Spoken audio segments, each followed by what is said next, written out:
Grabing banatan, pakalasan Dani Harabata, pilit na pinapakalasidad na nakabantay sa kanya at isang batalyon naman ang bitbit ni Tangka para hatakin yung kalang grupo at dinaanan si Ronin ni GR at solo break ay natin si GR. Makakawala na kaya mabanat na naman John Cabalido at pilit na pinapakala si Nico rito.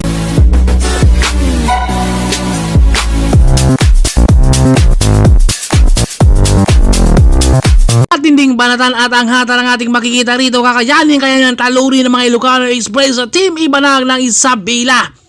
Magandang abangan natin rito kung kayanin ba ng talunin si Yannick Reyes at 3115 na si John Cabalido. Madalas nating makikita sa kanyang kakaibang lakas sa solo breakaway at dito magagawa kaya niyang makawala rito dahil sobra sa bilang ang ating MTB Open Pro category at 40 kilometers tayo dito mga Team Trinex 3115 at dito rin ang mga domestic na handang humabol. Kapag may babanat dyan, dito natin masusubukan. Jolo Zales nagwawala na kagad sa harapan at nandito lang si Manzano. Hindi rin siya nagpapaiwan. Grabing banatan at angatan kagad. I-start pa lang yan. Dahil patag ang kanilang ruta malamang. Dito natin makikita ang mga banatan, ubos kung ubos. Pero ang mga climber dito mag-i-enjoy kaya sila. Kaya ang gagawin sa mga climber, magdo-domestic na muna para sa kanilang mga kakampi na re-remati. May bumabanat na naman sa kanan. Dito natin makikita na walang pahingahan to.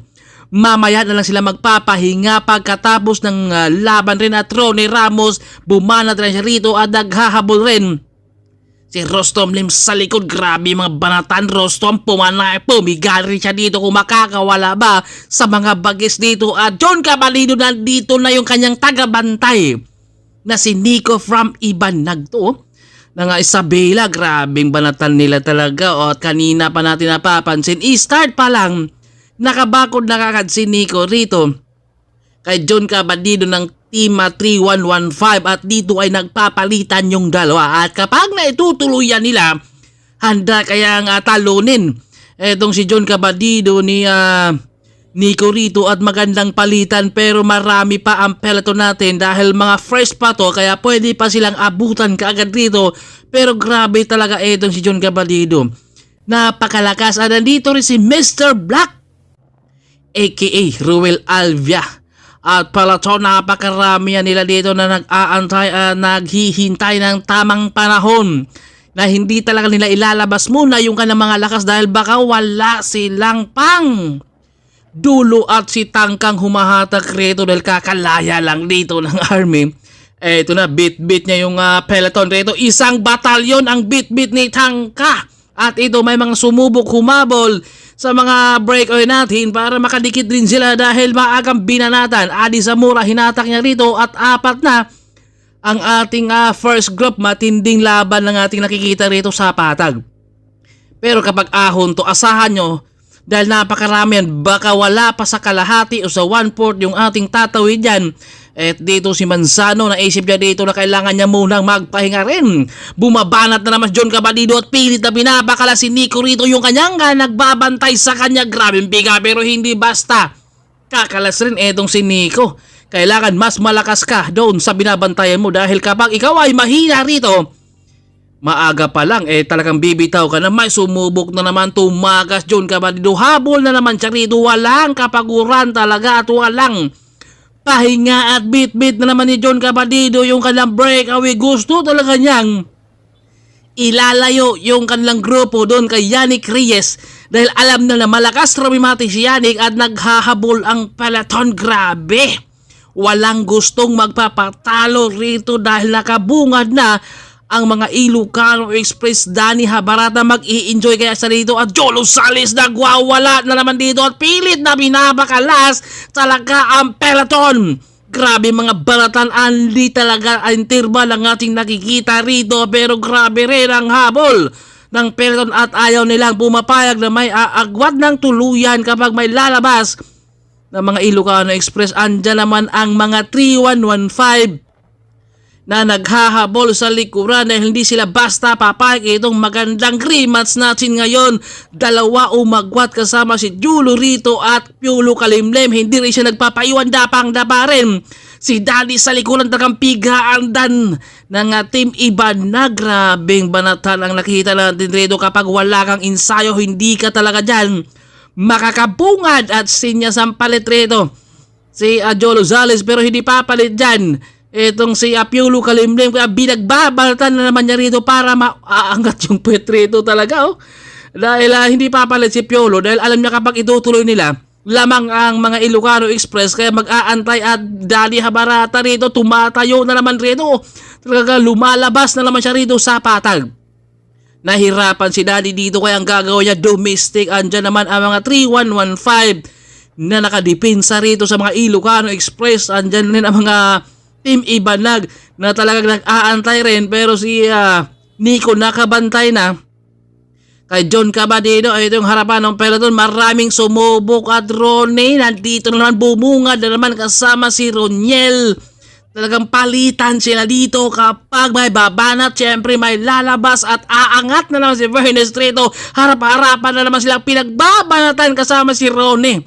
Solo breakaway natin dito. Team 3115 naman, sumubok na naman dito at wala nang humabol, pero nag-jump kaagad naman itong si Adi Zamora. Kanina pa yan siya, nasa harap na naman itong si Adi. Ngayon talagang walang pahinga. Mamaya na lang sila magpahinga pagkatapos, dahil dito tiis kung tiis. Dahil kapag wala ka talagang ensayo rito at napakainit ang ating panahon, nag-iinit rin rito si Gilbert Rosario. Kailangan niyang dumikit at pumiga at pumanay.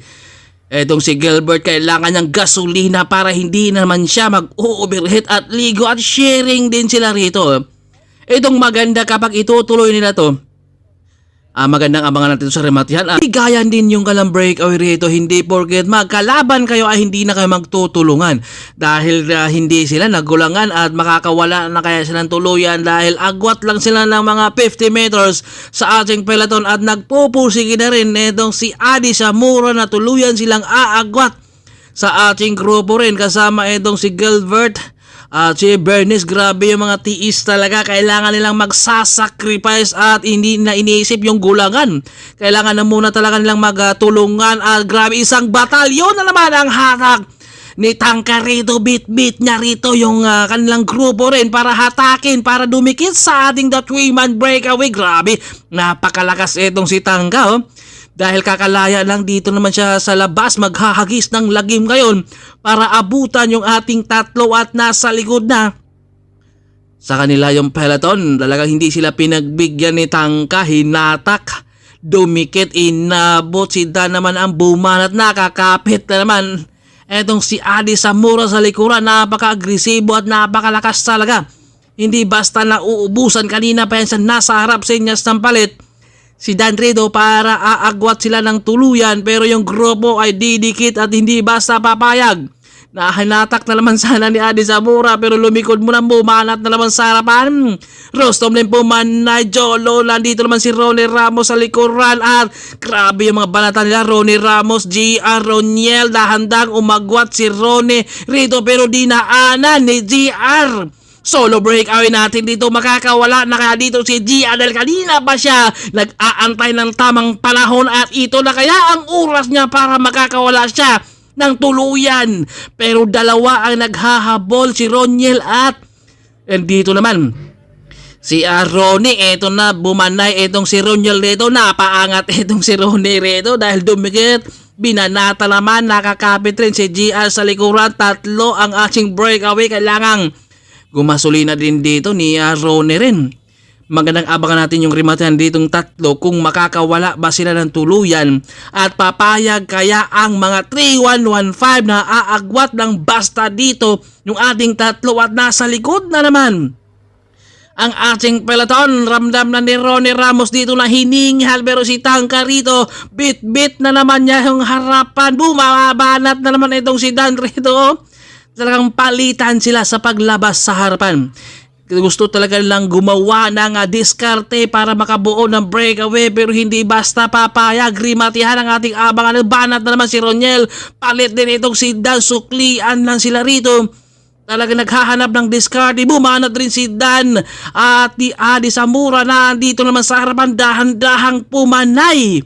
Rito gusto niyang suluhin talaga ang pagtawid sa ating finish line. Ronnie Ramos po, Yannick Reyes hindi rin siya nagpapaiwan na dito. Alam niya na kapag makakawala ng tuluyan, aagwat at napangdapa rin si John Cabadido dito na pero yung kanyang tagabantay na si Nico nandito pa rin sa likuran. No? Pumanay na naman si John Cabadido. Habol na naman si Nico at hindi niya pwedeng pagbigyan.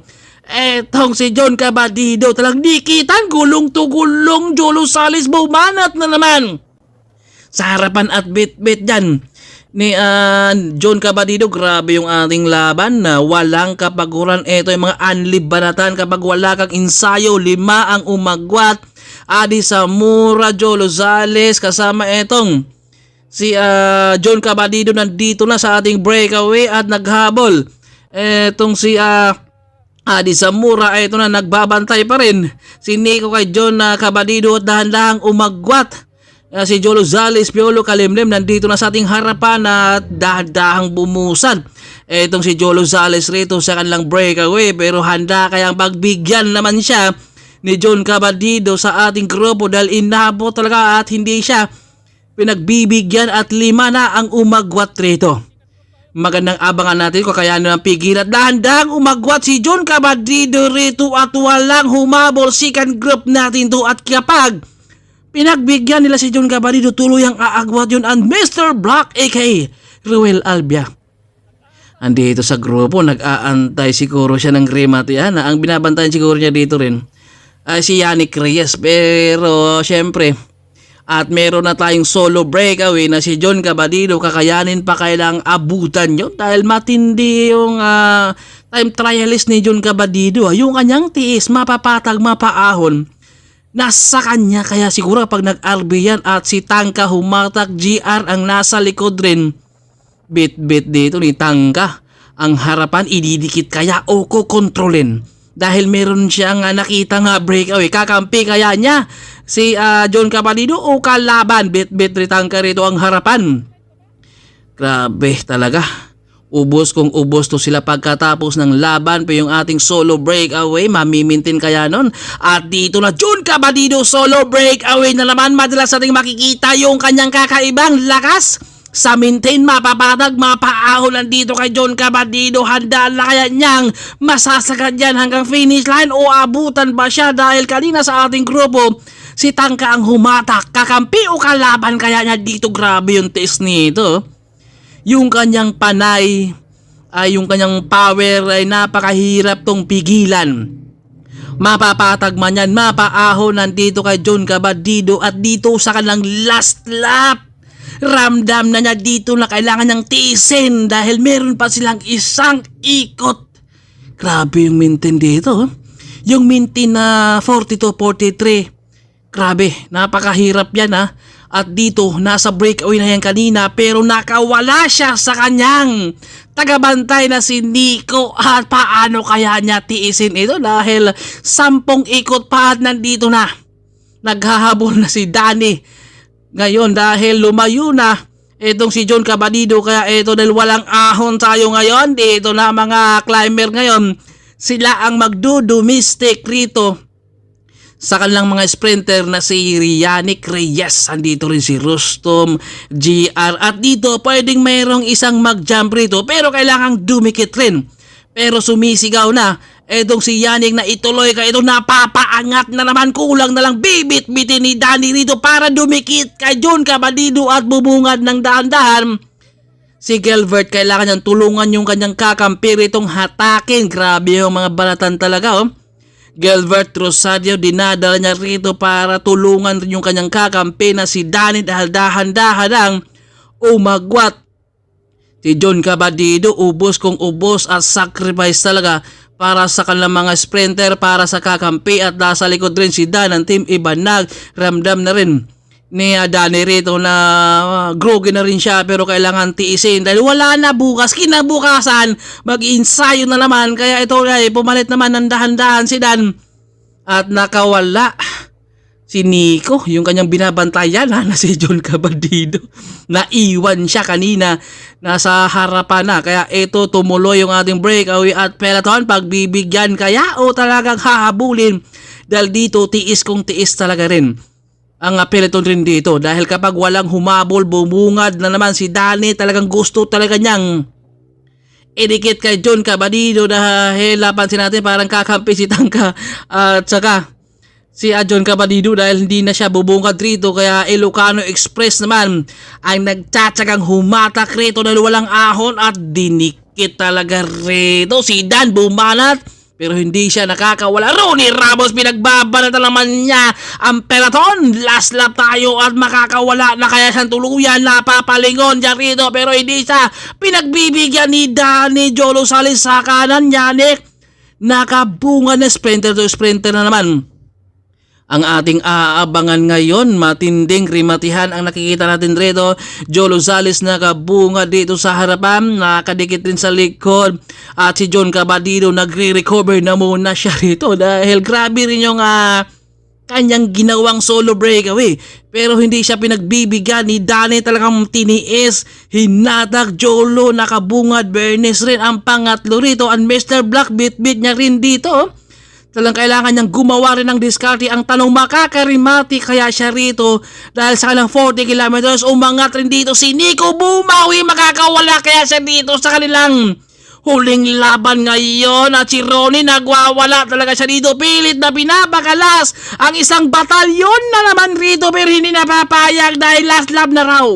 Bukas na lang daw sila talaga magbigayan. Grabe sana yung piga ni Ronnie rito. Pero paglingon, nasa likod, hindi papayag. At ito yung rematch natin. Magandang abangan kung sino ang mananalo. At si Mr. Black nakabungad. Ken Fernandez nandyan at makakarimati pa kaya etong si John Cabadido. Rimatihan tayo dahil buo ang ating harapan. Pati isang Trinex ang bumanap harapan at si Ronnie nagwawala na naman dyan dito pero si Ken nakadikit rito rin. Rimatihan tayo rito dahil buo John Cabadido nandito naman sa harapan. Humahabol si Kinit at naghabol din si Francis sa likuran. Tapatan Kinit versus John Cabadido at nasa likuran din si Francis at hindi na nakarimati si Yannick rito. Tapatan yung tatlo. Sino kaya mananalo dito sa kanilang rimat yan? Batiisan sila dito. John Cabadido nakapong rimati. Grabe ang lakas.